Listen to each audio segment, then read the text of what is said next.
Appendix 1. Sila Bhatta Paramasa. Sila Bhatta Paramasa is one of the most misunderstood of the 10 fetters. In the Sutta Nipata, the Buddha often talks about the wrong view of certain people who believe that purity is gained solely by following moral precepts and religious practices. The term purity, Shuddhi, here refers to the goal of the religious life, equivalent to liberation, vimutti. This wrong view may manifest in observing precepts and practices in order to go to heaven, as revealed in this common passage from the suttas.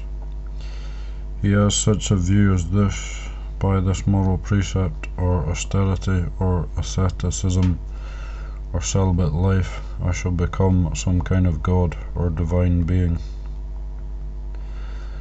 Noble disciples, the enlightened ones and true sages, do not hold this view, and have let go of moral precepts and religious practices. There are many passages in the Mahanidesa and the Kulanidesa explaining this attachment to precepts and observances. For example, some Brahmins and ascetics equate purity with morality. They believe that purity, immaculateness, liberation, deliverance, and freedom come solely from moral precepts: abstinence, sanama, restraint, samvara, and obedience. Some Brahmins and ascetics equate purity with religious austerities. They observe the practice of behaving like elephants, hatyavata, like horses, asavata, like cows, govata. They observe the rites of Brahma, of Devas, of praying to the 4 directions. This explanation helps to clarify the definition of Sila Bhatta Paramasa from the Abhidhamma. Sila Bhatta Paramasa is this manner of view and belief of ascetics and Brahmins outside of this Dhamma Vinaya. Purity stems from keeping moral precepts and austerities. The phrase outside of this Dhamma Vinaya can lead some people to wrongly understand that Sila Bhatta Paramasa is found only in other religions. This passage from the Abhidhamma is merely an example. It can be reworded as beliefs like those of other non-Buddhist ascetics and Brahmins. In fact, one need not add these words other or outside at all. The passages in the Sutta Nipata Mahanidesa or commentaries do not use these words, for if a person clings to this wrong view, even if one is a Buddhist, one is outside. Besides being a deep-rooted misunderstanding, this blind faith in moral precepts and religious practices reveals an inherent craving. For example, a wish to go to heaven. Sila Bhatta Paramasa is composed of the words Sila, morality, moral precept, Vata, austerity, religious practice, and Paramasa, extreme attachment. The words Sila and Vata are explained in the Mahanidesa as defined above. The Mahanidesa elaborates by saying that some things are both Sila and Vata, while others are Vata but not Sila. For example, in the Bhikkhu discipline Vinaya, those aspects having to do with self-control, some Yama or Shanama, restraint, samvara, and moral integrity are Sila. Those aspects having to do with vows and observances are Vata. Examples of practices that are vata but not sila are the ascetic practices Tutanga vata. Example, vowing to live in the forest, only eating food gathered on alms round, and wearing rag robes. In regard to monks of other traditions who keep, for example, the dog practice Kukura vata in order to be reborn in heaven, the commentaries say that sila is the behavior mimicking dogs and vata the particular routines of such practice. In regard to Buddhists, an example of sila is keeping the 5 precepts, and of vata is keeping the ascetic practices. In regard to bhikkhus, the commentaries occasionally say that the 4 kinds of pure morality, parisuddhi sila or sila, and the 13 ascetic practices are vata. Paramasa is sometimes translated as caress or fondle, but its general meaning in the Pali Canon is seize or take hold. Example, a monk grabs hold of a layman. Diga Wu holds the king Kasi's head to kill him. The Buddha is not attached to what he knows. One should not take that which is not freely given. Seizing rods and swords to fight. The definition of caress probably comes from the Jataka stories describing the birth of Suwana Sama, Kusa and Mandawaya, where a holy man touches the mother's navels. Perhaps it is also influenced by Win 121, which defines paramasana as stroke or rub. Ito chito cha sankopana. The principal meaning of paramasa, however, is clearly defined as Sabhavam ati kam itawa parato ama satiti paramaso. To grasp at, exceed, and deviate from reality. One overreaches is, for example, one may mistakenly believe something to be permanent, which is in fact fleeting. Precepts and religious practices are established as a foundation for spiritual development, but one may miss the point and believe that liberation comes merely from keeping these rules and practices. Silabhata Paramasa is a belief or view deity.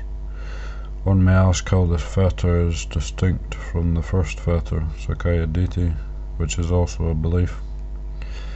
The commentaries explain that Sakaya deity, the firm belief in self, is a view inherent in most people and does not require logical reasoning or transmission from others. Silabhata Paramasa has an external or social context. It is related to what a person considers right and wrong conduct. Because it pertains to spiritual practice, the commentaries thus designate Silabhata Paramasa under the category of self-mortification, Atta Kila Mata Nu Yoga, one of the 2 extremes to be avoided by Buddhists in order to walk the middle way. Paramasa is often found in the past principle form as paramata, touched, grasped, and has the meaning of defiled or tainted. Something is tainted because it has been smeared by craving.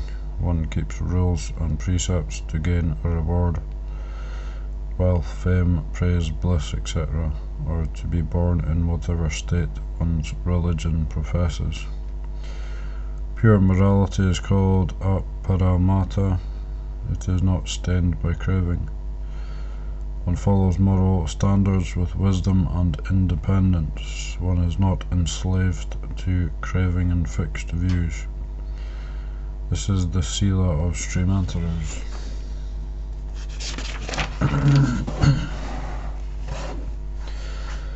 A further consequence of this attachment to rules and practices is the debate between people about who is right and wrong.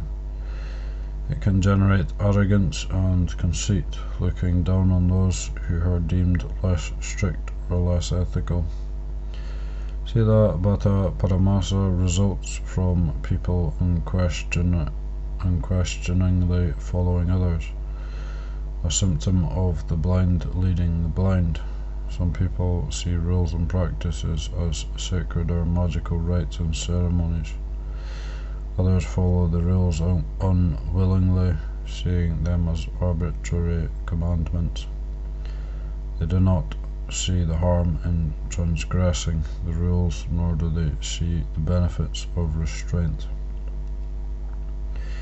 Others again seek good luck or sensual pleasures by observing these rules and practices. Keeping moral precepts and observing religious duties correctly is not Sila Bhatta Paramasa. One knows their true purpose, that they should be used for spiritual training, as a basis for concentration, for peace and simplicity, and to promote goodness in society. One sees clearly the harm in oppression of others. One follows moral precepts willingly by having insight into their benefits, shame in doing wrong, and enthusiasm for the good. Eventually, true moral conduct becomes automatic and natural. No training or compulsion is required, because the defilements that cause evil are gone. Non-violence is one of the 6 devotions practiced by arahants, not because they cling to rules and practices, but because they are free from greed, hatred, and delusion. At first, moral behavior is normal behavior because of habit and the strength of one's determination. Later, moral behavior is normal behavior because the causes for evil and unwholesomeness have all been eliminated.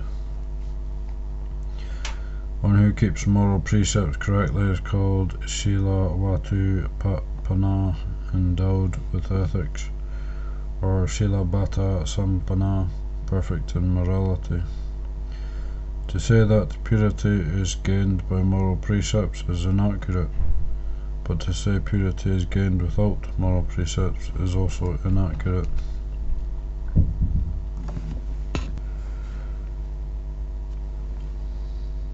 Religious observances and ceremonies may not be a required part of spiritual practice, especially for the laity, but pure aparamata morality, not diverging from truth and unblemished by craving, is an essential basis for liberation.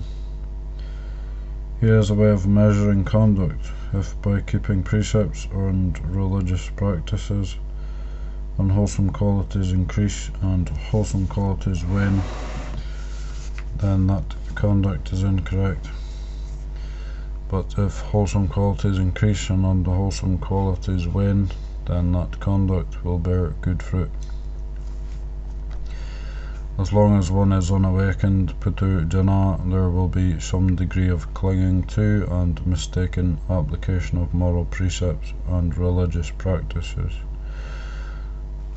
commensurate with one's sharing of craving, wrong view and delusion. At least one will need to check and counter certain impulses. For stream enterers, coarse defilements have been quelled, and they are thus called perfect in moral conduct. They uphold rules and observances in just the right way, neither too laxly nor too strictly. Appendix 2. The link between the four aspects of development, bhavita, and the four kinds of development, bhavana.